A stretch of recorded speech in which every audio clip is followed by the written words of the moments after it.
Salam saudara-saudara sekalian, malam ini kita lakukan pertangyangan Seresot Martoba Medan Distrik 29 Deli Serdang dengan topik Allah mengutus putranya dan mengaruniakan rohnya, Rabu 26 Mei 2021. Kita bernyanyi dari buku Ende 574 ayat 1 sampai 2, Puji Ma Debata.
Di dalam nama Allah Bapa dan nama anaknya Tuhan Yesus Kristus dan nama Roh Kudus yang menciptakan langit dan bumi.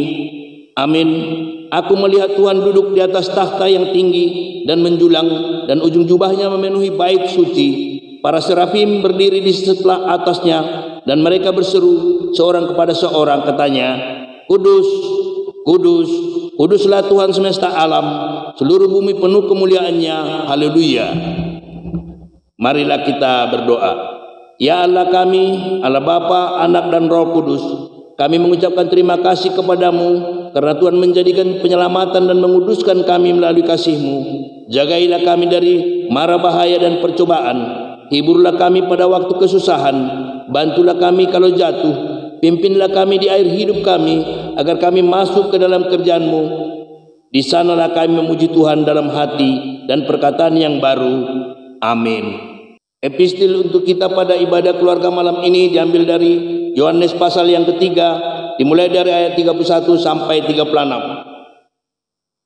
Siapa yang datang dari atas adalah di atas semuanya. Siapa yang berasal dari bumi termasuk pada bumi dan berkata-kata dalam bahasa bumi. Siapa yang datang dari surga adalah di atas semuanya. Ia memberi kesaksian tentang apa yang dilihatnya dan yang didengarnya, tetapi tak seorang pun yang menerima kesaksiannya itu. Siapa yang menerima kesaksiannya itu, ia mengaku bahwa Allah adalah benar. Sebab siapa yang diutus Allah, dialah yang menyampaikan firman Allah, karena Allah mengaruniakan rohnya dengan tidak terbatas. Bapa pengasih anak dan telah menyerahkan segala sesuatu kepadanya. Barang siapa percaya kepada anak, ia beroleh hidup yang kekal. Tetapi barang siapa tidak taat kepada anak, ia tidak akan melihat hidup, melainkan murka Allah tetap ada di atasnya. Demikian firman Tuhan, marilah kita berdoa. Berbahagialah orang yang mendengarkan firman Tuhan Allah serta memeliharanya. Amin. Sebelum kita mendengarkan firman Tuhan, kita terlebih dahulu menyanyi dengan nomor 743 ayat 2, Oh Tuhan, tugu-tugu maaf. Oh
Mari kita bersatu di dalam doa.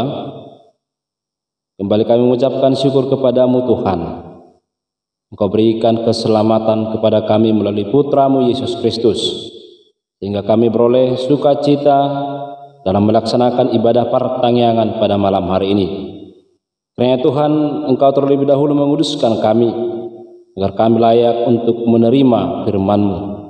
Dan dalam pemberitaan firman-Mu Tuhan, berkati seluruh jemaat-Mu, biarlah Roh Kudus-Mu Engkau anugerahkan, agar seluruh jemaat-Mu dapat mengerti tentang firman-Mu. Ampuni kami Tuhan dari segala dosa dan pelanggaran kami. Dalam Kristus Yesus Tuhan kami berdoa dan mengucapkan syukur kepadamu.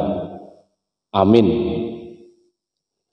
Bapak, Ibu, dan saudara-saudara yang terkasih dalam nama Tuhan kita Yesus Kristus, kita kembali berjumpa melalui ibadah pertangyangan pada malam hari ini, dan firman Tuhan yang ditetapkan untuk khotbah pertangyangan yang tertulis dalam kitab Yesaya pasal 6 ayat yang pertama hingga ayat yang ke-8. Beginilah bunyi firman Tuhan. Dalam tahun matinya Raja Uzia, aku melihat Tuhan duduk di atas tahta yang tinggi dan menjulang, dan ujung jubahnya memenuhi bait suci. Para serafim berdiri di sebelah atasnya, masing-masing mempunyai 6 sayap. 2 sayap dipakai untuk menutupi wajah mereka, 2 sayap dipakai untuk menutupi kaki mereka, dan 2 sayap dipakai untuk melayang-layang. Dan mereka berseru seorang kepada seorang, katanya, Kudus, Kudus, Kuduslah Tuhan semesta alam, seluruh bumi penuh kemuliaannya. Maka bergoyanglah alas ambang pintu disebabkan suara orang yang berseru itu, dan rumah itu pun penuhlah dengan asap. Lalu kataku, celakalah aku binasa, sebab aku ini seorang yang najis bibir, dan aku tinggal di tengah-tengah bangsa yang najis bibir. Namun mataku telah melihat Sang Raja, yakni Tuhan semesta alam. Tetapi seorang daripada serafim itu terbang mendapatkan aku. Di tangannya ada bara yang diambilnya dengan sepit dari atas mezbah. Ia menyentuhkannya kepada mulutku serta berkata, lihat, ini telah menyentuh bibirmu, maka kesalahanmu telah dihapus dan dosamu telah diampuni. Lalu aku mendengar suara Tuhan berkata, siapakah yang akan kuutus? Dan siapakah yang mau pergi untuk aku? Maka sahutku, ini aku, utuslah aku. Demikian bunyi firman Tuhan. Bapak, Ibu, dan saudara-saudara yang terkasih dalam nama Tuhan kita Yesus Kristus, ada banyak cara Allah dalam menetapkan dan memanggil seseorang menjadi hamba untuk memberitakan firman-Nya. Allah juga punya keunikan sendiri, dan tentunya Allah punya otoritas sendiri dalam menentukan kriteria sebagai pemberita firman, sebagai penyambung suaranya. Maka kita lihat berbagai cara Tuhan dalam menentukan pilihannya. Misalnya Nabi Yeremia dipilih ketika masih di dalam kandungan. Nabi Amos dipanggil dari tempat penggembalaan kambing dombanya. Musa dipanggil dari pelariannya untuk membawa umat Tuhan keluar dari tanah perbudakan. Abraham dipanggil justru ketika masih menikmati hidup sebagai orang kaya. Dan dalam nas ini kepada Nabi Yesaya, Allah bertanya, siapakah yang akan kusuruh? Pemanggilan Yesaya terjadi dalam suatu penglihatan besar, di mana kebesaran dan kemuliaan Tuhan Allah hadir di dalam bait kudusnya. Nah, dari Yesaya dalam tulisannya banyak mendapat penglihatan, wahyu dan nubuatan dari Tuhan tentang masa depan orang Israel yang akan mengalami pembuangan di Babel, dan juga memberikan pengharapan akan janji keselamatan yang daripada Tuhan itu sendiri, yaitu orang Israel akan kembali dari pembuangan dan menjadi bangsa yang diberkati oleh Tuhan. Dalam nas ini Yesaya melihat para serafim berdiri di sebelah atas Tuhan yang masing-masing mereka memiliki 6 sayap dan masing-masing sayap memiliki fungsi. Para serafim senantiasa memuliakan dan menyanyikan kekudusan Allah. Itulah pekerjaan mereka. Mereka selalu siap untuk diperintah oleh Tuhan untuk melakukan tugas seperti dalam khotbah ini, yakni untuk menguduskan Yesaya terlebih dahulu, menyentuh mulutnya supaya dalam kekudusan ia dapat melakukan tugas kenabiannya. Yesaya sadar bahwa ia telah celaka ketika ia melihat kemuliaan Tuhan. Namun oleh Roh Tuhan ia sudah terlebih dahulu dikuduskan sehingga ia layak untuk melihat kemuliaan daripada Tuhan. Nah, dari nats ini, dari teks ini Yesaya pasal 6 ayat 1 sampai 8, maka hal yang dapat kita pelajari, kita hidupi antara lain adalah kita melihat bahwa Allah itu adalah Allah yang Maha Kudus. Itu adalah salah satu sifat dari Allah. Hal ini ditekankan oleh Nabi Yesaya oleh karena orang Israel sudah banyak melakukan perbuatan dosa dan tidak mau bertobat serta berbalik ke jalan Tuhan. Ini kembali diingatkan oleh Yesaya bahwa jangan sekali-sekali berjumpa dengan Allah yang Maha Kudus itu, kita akan mati.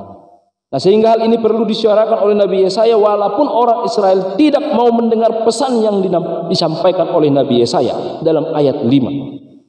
Masalah didengar atau tidak didengar itu adalah urusan orang Israel, tetapi pesan Tuhan yaitu pesan kebenaran, pesan hidup haruslah disampaikan dan tidak boleh didiamkan. Maka Tuhan yang berkata-kata melalui Yesaya dalam ayat 6, dan Tuhanlah yang memberikan keberanian kepada Nabi Yesaya untuk menyampaikan pesan kepada orang-orang Israel.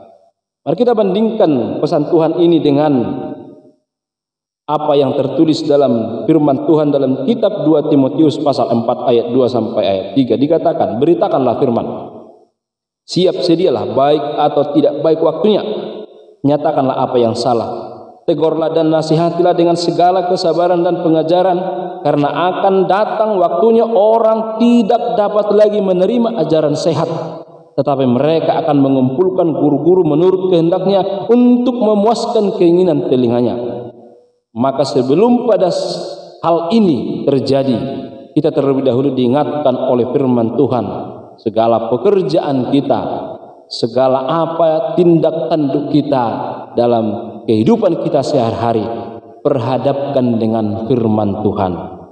Jika itu bertentangan dengan firman Tuhan, maka berhentilah, bertobatlah, ubahlah sikap, kembalilah kepada kebenaran firman Tuhan.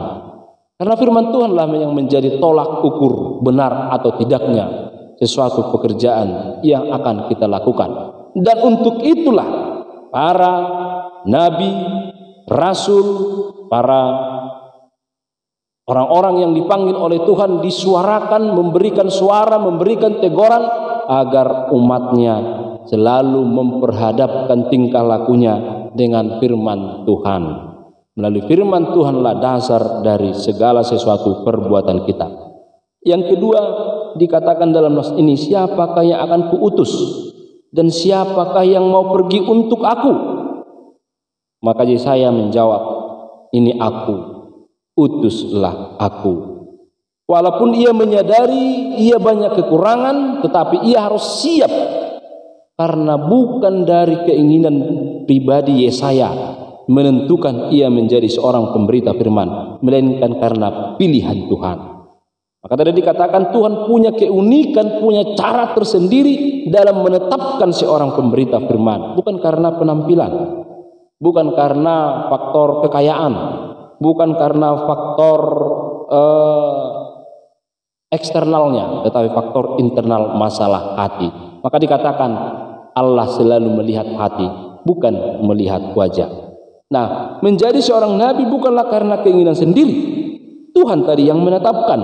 yang memilih siapa orangnya yang layak untuk diutus menjadi nabinya di dalam menyampaikan pesan yang diberikan oleh Tuhan.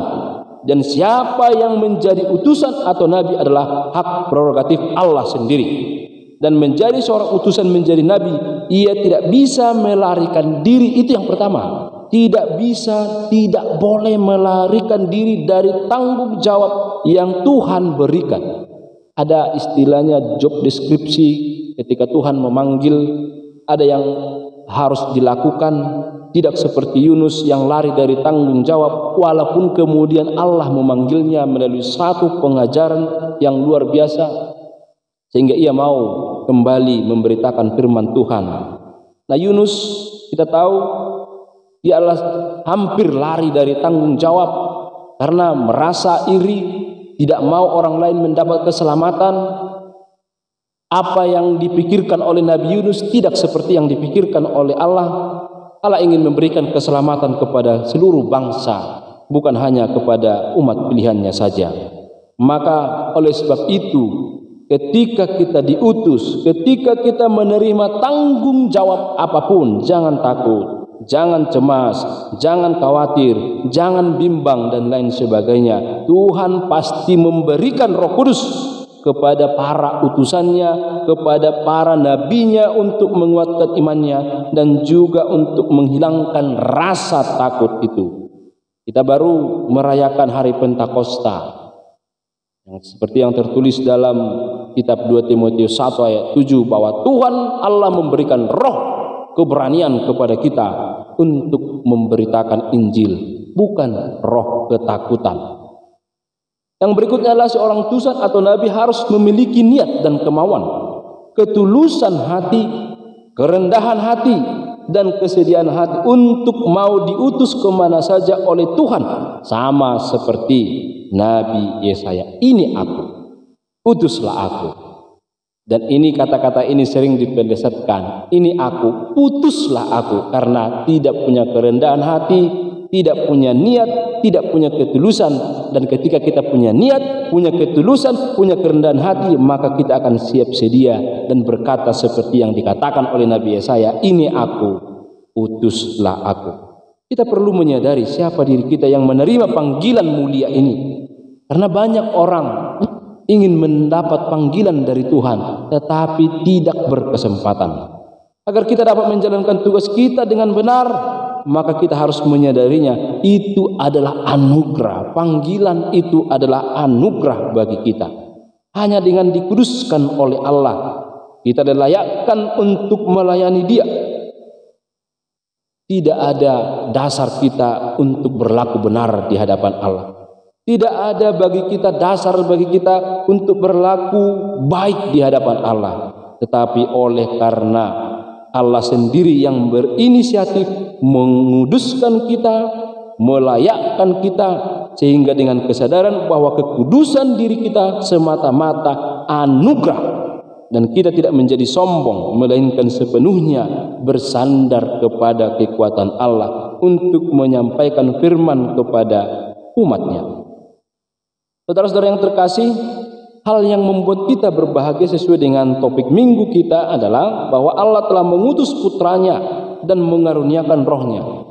Inilah yang membuat kita berbahagia. Puncak dari pengutusan Allah adalah dalam diri Yesus Kristus untuk menebus kita, memanggil kita dari kuasa kegelapan menuju kepada terang. Dan kita pantas berbahagia karena dengan pemanggilan itu, sehingga seluruh orang Kristen, orang yang percaya kepada Allah, dilayakkan untuk mengikuti panggilan Allah. Dan pada Minggu Trinitatis ini, kita selaku orang Kristen, baik itu sebagai jemaat, baik itu sebagai sintua, baik itu sebagai pendeta, guru huria, evangelis, bibel pro, diakones, kita dipanggil oleh Tuhan.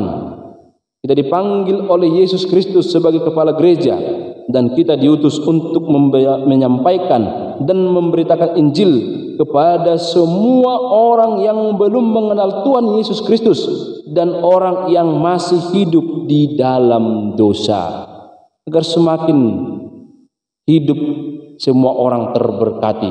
kita sudah diberkati. Maka tanggung jawab kita adalah bagaimana supaya hidup orang lain menjadi terberkati.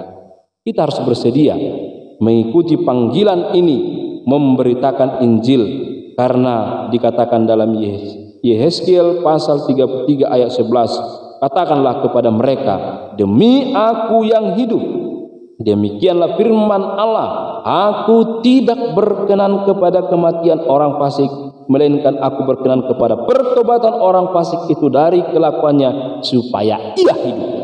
Maka tugas kita adalah bagaimana orang lain semakin banyak lagi mengenal kasih karunia dari Yesus Kristus, mengenal anugerah dari Allah supaya mereka selamat. Marilah kita mengikuti panggilan mulia ini, menjalankan panggilan kudus ini. Jangan kita takut memberitakan Injil dan menyatakan kebenaran firman kepada orang yang masih hidup di dalam dosa, dan juga kepada orang-orang yang masih belum mengenal siapa Tuhan Yesus. Sebab Allah Bapa dan Tuhan Yesus Kristus akan mengutus Roh Kudus-Nya kepada kita supaya kita dimampukan dan diberanikan untuk menyampaikan kebenaran firman Tuhan ini. Mari kita bersama-sama melakukan tugas panggilan kepada kita masing-masing dalam pekerjaan kita, dalam keseharian kita, dalam lingkungan keluarga kita. Mari kita menyampaikan kebenaran firman Tuhan. Amin. Kita berdoa. Kami bersyukur kepadamu Allah Bapa kami, yang kami kenal, yang kami imani di dalam nama Tuhan Yesus Kristus Juru Selamat kami. Pada saat ini Tuhan, kami masih dapat berkumpul bersama dengan keluarga kami untuk memuji dan memuliakan Engkau dalam ibadah pertangyangan kami pada malam hari ini. Biarlah Tuhan Engkau menguduskan kami terlebih dahulu, agar kami layak untuk berdoa kepadamu dan layak menyanyikan pujian kepadamu Tuhan. Firman-Mu telah kami dengarkan. Engkau memanggil kami Tuhan dari kesibukan kami, dari berbagai kegiatan kami, agar memberitakan Injil, agar memberitakan firman-Mu di tengah-tengah di mana kami berada, dalam pekerjaan kami, di tengah-tengah keluarga kami, dalam pergaulan kami sehari-hari Tuhan. Siap atau tidak siap, kami harus memberitakan firman-Mu dan menyatakan kemuliaan-Mu di tengah-tengah kehidupan kami sehari-hari. Kami tahu Tuhan, kami tidak mampu dan kami tidak layak untuk memberitakan firman-Mu, tetapi karena Engkau memanggil kami, Engkau menguduskan kami yakin dan percaya Roh-Mu akan senantiasa menyala-nyala dalam hati dan pikiran kami, supaya kami semakin bersemangat lagi memberitakan Injil keselamatan-Mu Tuhan. Berkati juga seluruh jemaat-Mu ini Tuhan. Biarlah Engkau yang mendengarkan setiap doa mereka Tuhan. Biarlah Engkau yang senantiasa menjawab pergumulan mereka, agar dalam pergumulan mereka Tuhan dapat mereka menangkan dan mereka bersukacita kembali. Banyak jemaat-Mu Tuhan dalam keadaan sakit, kiranya Engkau menyembuhkan mereka. Dan kami juga berdoa bagi bangsa kami Tuhan, agar Engkau pulihkan Tuhan dari pandemi ini, agar kami dapat beraktivitas kembali dengan normal, agar kami dapat bersekutu kembali dengan biasanya Tuhan, dan tidak kurang satu apapun. Biarlah Engkau yang menolong pemerintah kami menyelesaikan berbagai persoalan yang terjadi di tengah-tengah bangsa kami ini, dan juga bagi pemimpin gereja-Mu Tuhan. Engkau layakkan, Engkau kuduskan Tuhan, agar menjadi panutan dan gembala bagi kami jemaat-Nya. Dan kami berdoa bagi seluruh jemaat-Mu Tuhan, terlebih jemaat HKBP Martoba ini. Engkau kuduskan kami Tuhan, dan Engkau berkati pekerjaan kami. Terimalah doa kami Tuhan, dan terlebih dahulu ampuni kami dari segala dosa dan pelanggaran kami. Hanya di dalam Kristus Yesus Tuhan kami berdoa dan mengucapkan syukur kepadamu. Amin. Sebelum kita menyampaikan doa syafaat, kita terlebih dahulu menyanyi dengan nomor 211 ayat 1 dan 2, Tuhan Yesus si Parmahan.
Mari kita bersatu di dalam doa.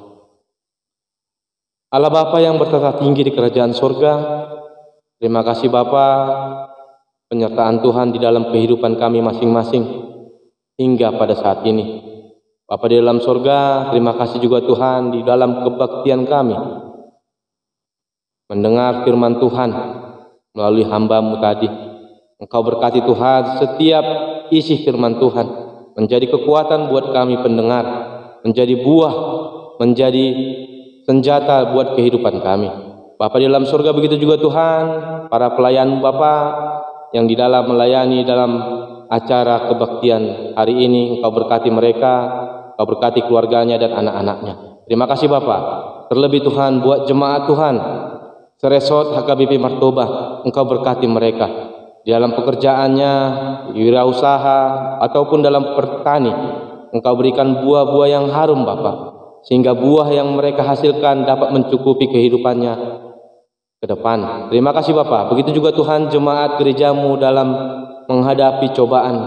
Engkau berikan Tuhan jalan keluar, yang dalam penyakit Engkau berkati para medis obat sehingga mereka dapat kesembuhan yang lebih cepat lagi Bapa, dan beraktivitas sesuai dengan perintah Tuhan. Terima kasih Bapa. Ampuni dosa dan kesalahan kami. Melalui Yesus Kristus kami mengucap syukur dan berdoa. Amin. Kita bernyanyi dengan buku ND 724 ayat 1 sampai 2. Tuhan main mengelukkan, sekaligus kita memberikan persembahan.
Marilah kita berdoa untuk menyerahkan persembahan kita kepada Tuhan.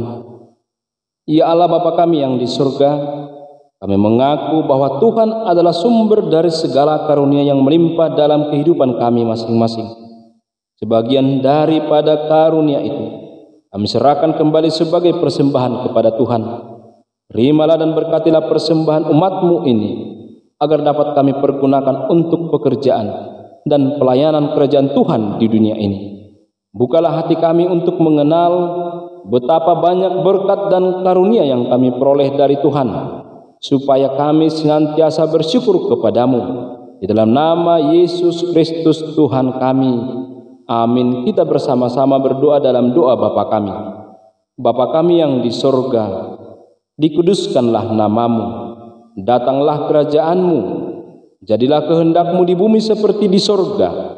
Berikanlah kami pada hari ini makanan kami yang secukupnya, dan ampunilah kami akan kesalahan kami, seperti kami juga telah mengampuni orang yang bersalah kepada kami. Dan janganlah membawa kami ke dalam pencobaan, tetapi lepaskanlah kami daripada yang jahat. Karena Engkau yang punya kerajaan dan kekuasaan dan kemuliaan sampai selama-lamanya.